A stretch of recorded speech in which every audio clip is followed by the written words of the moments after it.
I want to thank everybody for joining us this morning to talk about some of the potential devastating impacts that this healthcare bill could have on rural communities.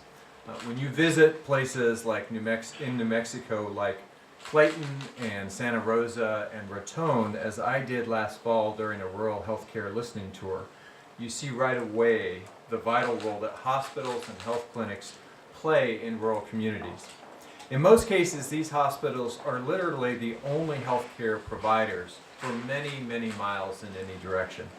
And hospitals are often, additionally, the major employer in small towns.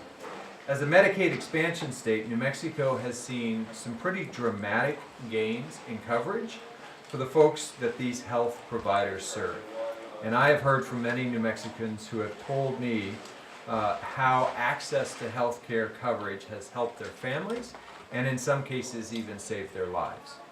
I recently met with patients at the Ben Archer Health Center, a rural health clinic in Hatch, New Mexico, and heard firsthand about how important Medicaid coverage has been for families in southern New Mexico. A number of the people I would point out particularly relevant to today that I met with were farm workers. One of the New Mexicans I met with there was Anna Marie Kreider. She is a Las Cruces native who worked for the Las Cruces Public Food Service for 22 years. Anna's husband passed away in 2008, and when she found herself unable to keep working following a minor stroke, she could not afford health coverage on her own. When she reached out to my office last year, she had bronchitis and walking pneumonia.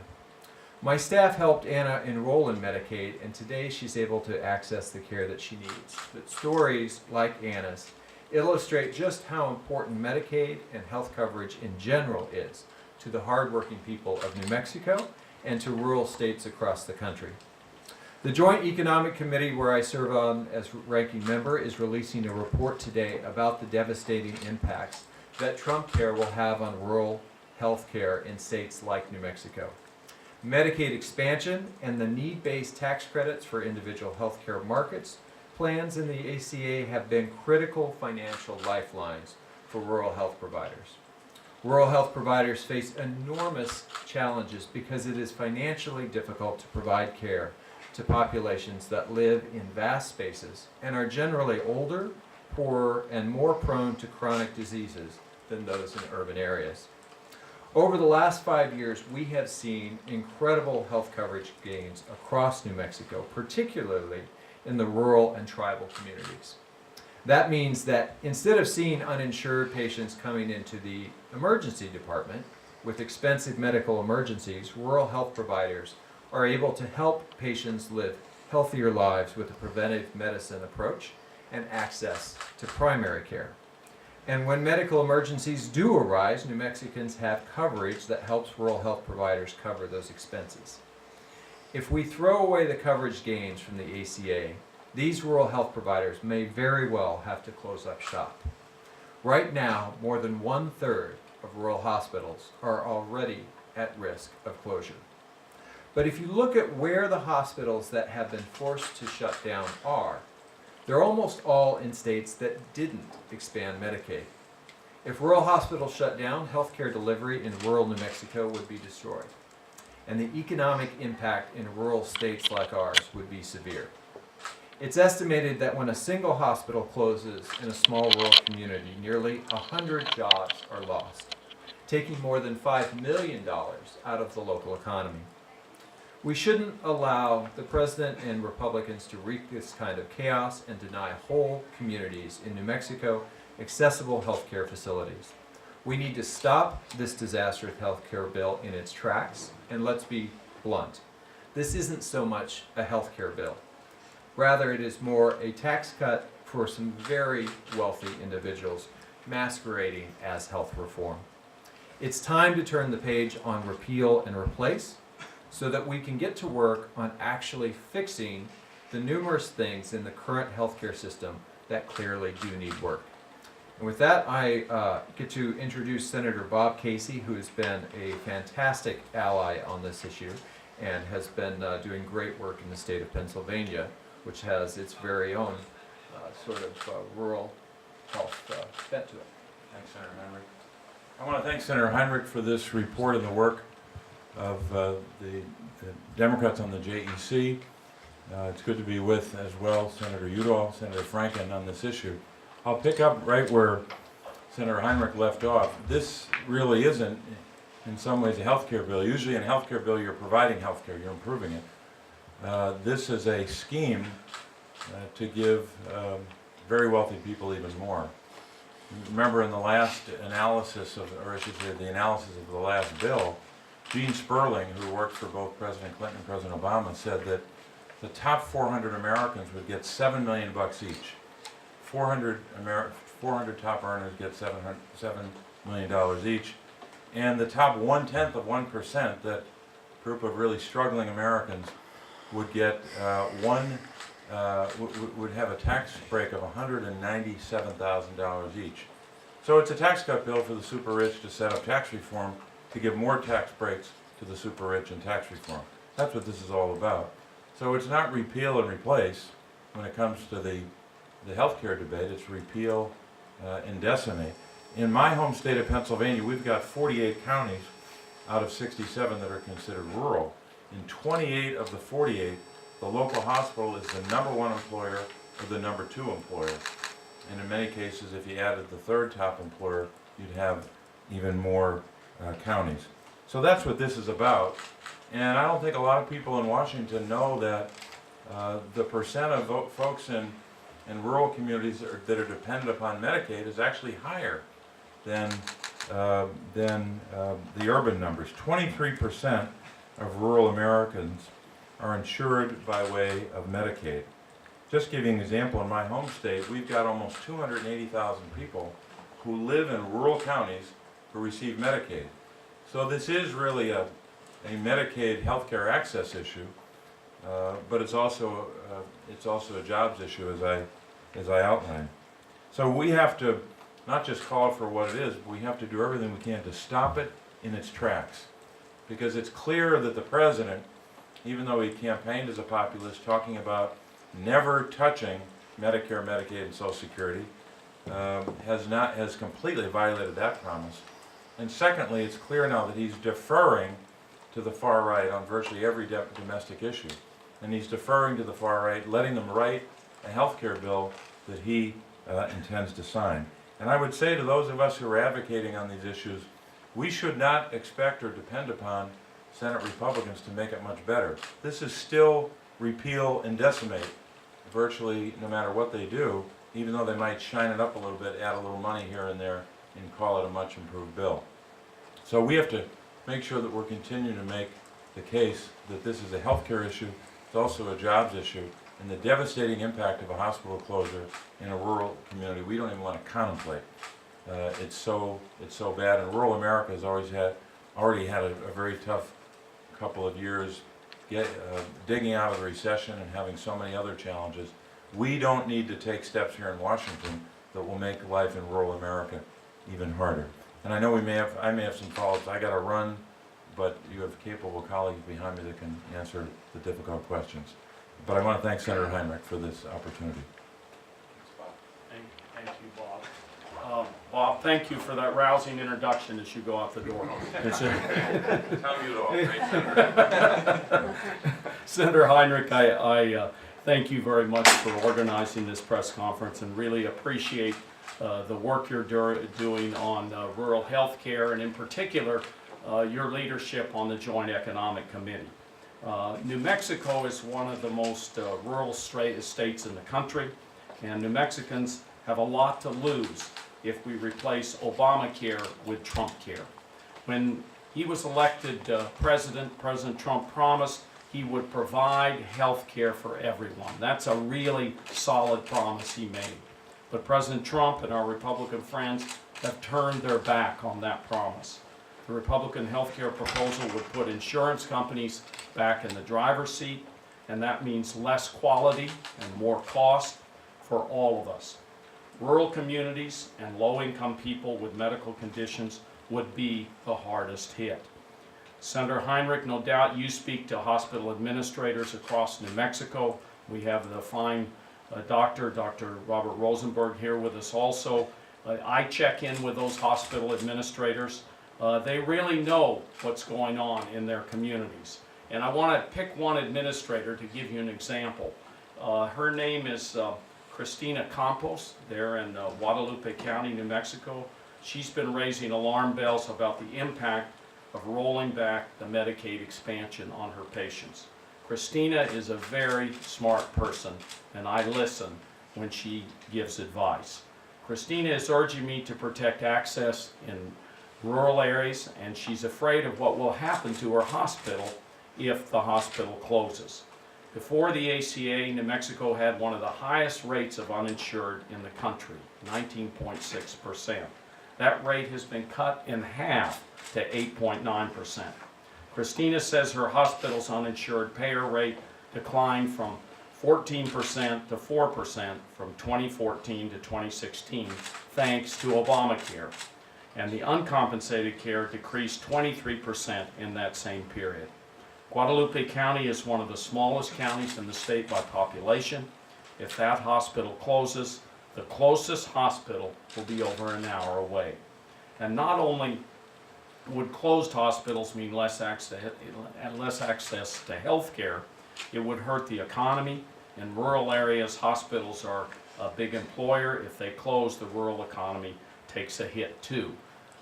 There was a wonderful senator by the name of Senator Hubert Humphrey who had a good test that we ought to apply here today. Great The state. more, yeah, and he's from a great state too. Yeah, where was that guy from? Great state, I can't Yeah. Senator Humphrey said the moral test of government is how it treats those who are in the dawn of life, the children, those who are in the twilight of life, the aged, and those in the shadows of life, the sick, the needy, and the handicapped.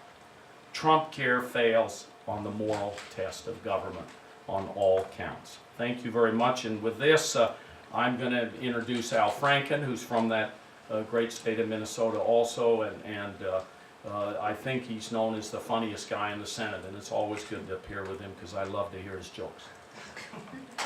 Okay, never do that again. Yeah, don't do that again either. Oh, gee, I'm sorry. This isn't funny. Martin, thank you. Tom, thank you. Every state has a rural population. I think even Rhode Island has something of a rural, I think they do cranberry bogs or something. But some of you may know this, I'm co-chair of the Rural Health Caucus. And I've worked to advance policies that would ensure that that all Americans, no matter where they live, have access to high quality and affordable health care. And that's why I supported the Affordable Care Act. Like any big piece of legislation, it has provisions that we need to address, need to fix. That's what we should be doing. We should be addressing the exchanges. We should be addressing cost of prescription drugs. There's things we should be doing. But there's been progress. 20 million more Americans have health insurance. We have the lowest uninsured rate in the history of our country. In Minnesota, the number of uninsured dropped by nearly half, and people in rural areas disproportionately gained health care compared to people in urban and suburban areas. Those are the largest gains in coverage were in rural areas, and you're going to hear that again and again. And as a result, we eliminated the gap that we had in coverage between rural and urban Minnesotans. The Republican health care plan, if passed, would betray the idea that all Americans need care. That's a basic idea. That if you're sick, you should get health care. That kids should get health care. That the elderly should get health care. What Hubert Humphrey talked about is a basic value in this country. It should be. And by proposing draconian cuts And these are draconian cuts to Medicaid and to healthcare plans that serve a lifeline to all Americans, but especially to rural Americans. This piece of legislation is cruel. It's a cruel piece of legislation. I travel around greater Minnesota all the time. And when the first iteration of this bill came out, I did kind of a tour of rural health. And people were freaked out. I went to a hospital in Perham, Minnesota, P-E-R-H-A-M. And the healthcare provider there started to cry because she told me that she and her husband work and her mother gets home health care funded by Medicaid, and that she would lose that. And they would not know what to do with mom. 50% of Minnesotans in long-term care get that care through Medicaid. 60% nationally, actually. I went to a nursing home in Moorhead, Minnesota. I talked to Chris Ann. She said this. She said the Republican plan wasn't about taking care of people, but establishing, quote, survival of the fittest. That's what this is. It is an enormous tax cut for those in the highest earning families. And it is a draconian cut in Medicaid to people who need it the most. And these hospitals are so vulnerable. You heard the statistics on uncompensated care, what that was and what it went down to. And why those states that didn't take the Medicaid expansion had the hospitals closing, had the most rural hospitals closing. And you don't have to, it helps to travel to these places, but we know what an important part of the economy these hospitals are, and how this will mean the closing of rural hospitals.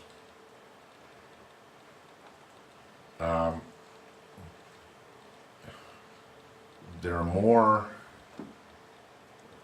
people in rural America who are on fixed incomes.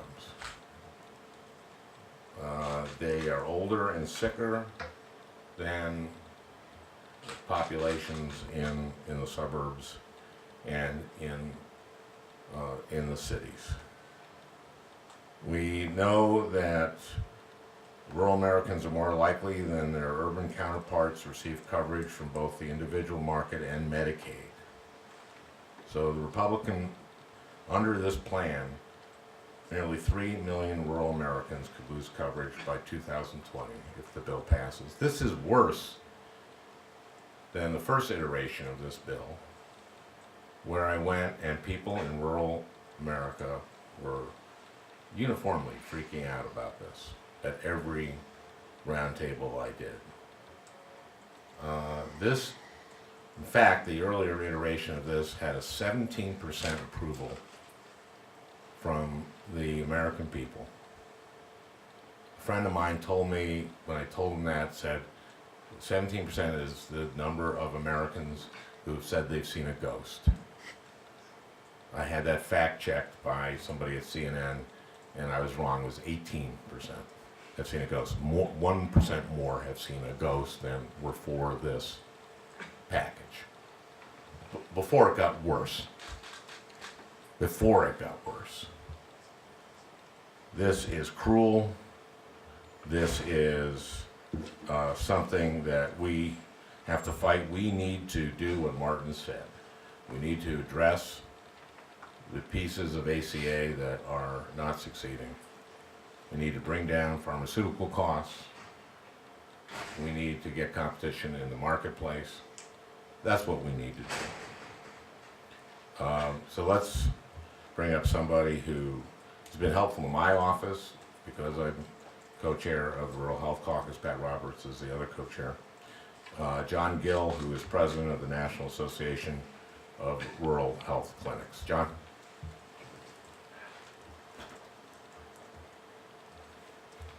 Thank you, Senator, and thank Senator Heinrich for this organization and in this meeting today. We certainly appreciate that from the National Association of Rural Health Clinics and being at the table today to discuss this issue. I am fortunate because I'm a practicing physician assistant in rural South Florida. And it's almost an oxymoron when you think about rural South Florida, you're thinking about Central Florida. But I'm in one of the most rural counties in Florida with a total population of about 26,000. Our clinic is disproportionately weighted with Medicaid. As you know, as the Senator just mentioned, Florida chose not to participate. So we haven't seen much change in our demographics, but our demographics still are quite weighted.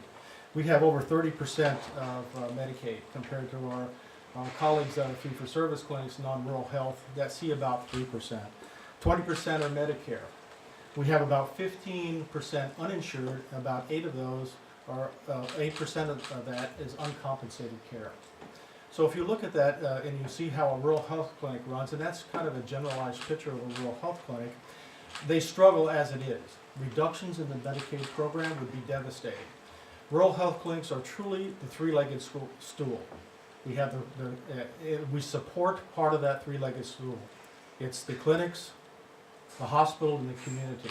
If you take out one of those legs, the entire infrastructure collapses. So we implore you in your work that you please focus on that rural health issue, and we know you are, and we don't want to be left out of the picture. Those folks in rural America are suffering. We have over 4,000 clinics. A reduction in the Medicaid program would devastate that. And if you think about, we already struggle, and we've struggled for years in that area, it's significantly difficult for those rural health clinics to stay in business. If you lose that clinic, that hospital will close. If you lose that hospital, that community will suffer. So there's a chain effect here that will devastate, and we can't have that happen. And I keep a little sign over my desk in the office, and it says, "The patient comes first." And I think that's when you start to look at this legislation and how this is managed, we certainly hope you keep that in mind as well. And that's all I have. I'm going to introduce Dr. Rosenberg.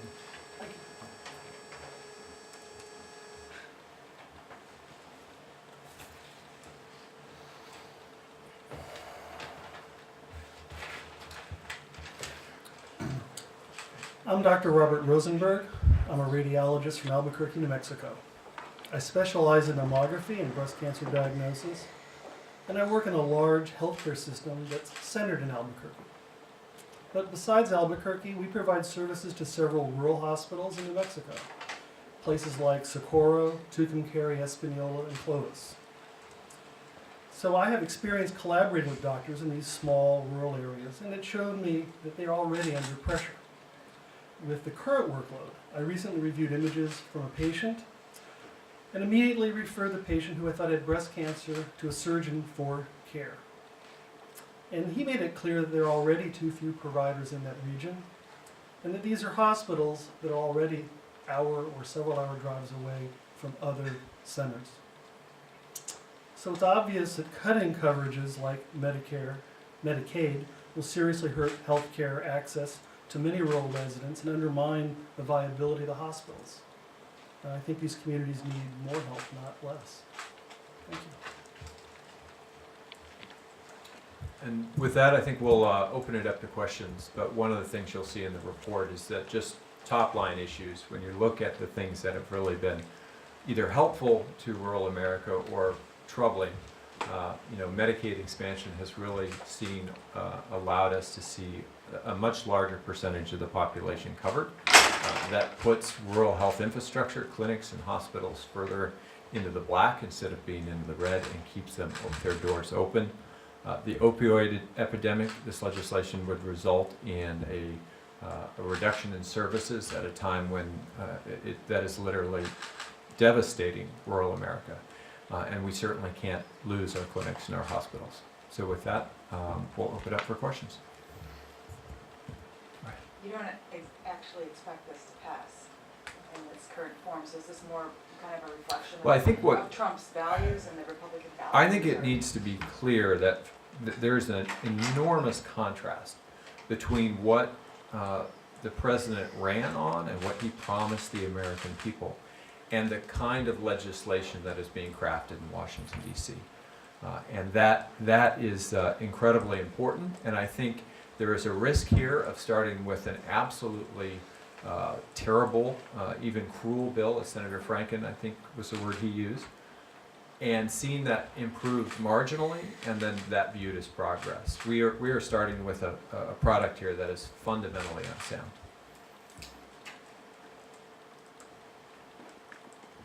It seems like the debate, though, is more about how quickly to phase out the Medicare expansion money The than Medicaid expansion. the Medicaid, than trying to shore it up. Where do you see your allies? Well, I think, the people that we will be reaching out to and the conversations that are already occurring, there are a number of our colleagues from, Republican colleagues from Medicaid expansion states that have seen the improvements in rural coverage, and that also are very acutely aware of what could happen to rural infrastructure, where you had, basically when the ACA was passed, rural healthcare providers accepted lower payments knowing that they would get more of their patients covered. And that put a number of facilities back in the black, literally, and kept their doors open. If you take away that coverage, but you don't give them higher reimbursement rates back, then they're losing on both sides of the equation, and that would be devastating. So we're not accepting that. We're arguing over how quickly we defund Medicaid. I don't think that's a premise that I would accept. Looking at the president's budget, which he rolled out today, do you see that as another example of something which could hurt rural health care in the sense of funding for health services and whatnot? Or are you less concerned, given that it seems like that proposal is being met with some pushback from the Hill? Well, I'm pleased that it's being met with pushback, but it's once again an example of the rhetoric of the campaign not matching up with the reality of governance, and the lack of focus on rural infrastructure, on the Department of Agriculture, on funding for Medicaid. These are all things that are highly problematic at a time when we need to be investing in rural America. I mean, I would hope that the president would sort of view this pushback, take a step back and say, the one thing we talked about that everybody seemed to like was infrastructure investment. Let's get together on something that can actually pass and work across the aisle to do something that would be deeply meaningful for rural America. Let me just add something on uncompensated care, because I'm not sure in all the discussion about it you realize the big impact there. When we talk about uncompensated care, you have emergency rooms, which are and rural hospitals. All of them are required to treat who shows up. So a significant percentage of people were showing up who weren't able to pay the bills, and therefore the care they got was supported by county taxpayers in New Mexico, and that ran in some counties to millions and millions of dollars. With Obamacare in place, what happened is the uncompensated care went down dramatically. I think I used the numbers with this small little county in New Mexico from 14 to 4%. So not only by reversing this very positive trend do you hurt health care, you end up taking back the money that you freed up for counties. And that's the reason I think when you ask the question here whether or not this is going to pass, Republicans in the Senate who represent very rural states, I think are going to be very reluctant to take on rural hospitals, this issue of uncompensated care, of trimming back and really hurting the rural economy out there. So, and one other point this has to do with tribes and tribal issues out west. We have seen the Indian Health Service woefully over decades underfunded. Under Obamacare, what has happened is the Indian Health Service has moved to a whole different level. because people that come in that can apply for Medicaid, they sign them up, and so a lot of additional money has flowed in. And so tribal communities have been helped enormously. And so this kind of repeal that they're talking about could be devastating to tribes, to rural areas, to rural hospitals. And I think that we need to do everything we can to make sure it's dead right now. And with that, Martin, I'm going to slip out. But thank you for doing this. Really Thank you, Senator. appreciate both of you. You know, the one thing I would add to that is that if you do follow this through to its logical end and you pull over $800 billion out of Medicaid funding, for example, exactly what Senator Udall mentioned is what will happen. Counties will have to raise those funds some other way. They will have to raise taxes or cut back services. And states will have to fill some of that Medicaid gap. So you're really just shifting the burden to the places that can least afford to cover that. One more question? If not, I want to thank everybody for coming today. We really appreciate it. And I want to thank our guests for being able to join us and for the work that they do in Florida and New Mexico and across the country to meet the needs of rural communities where they are.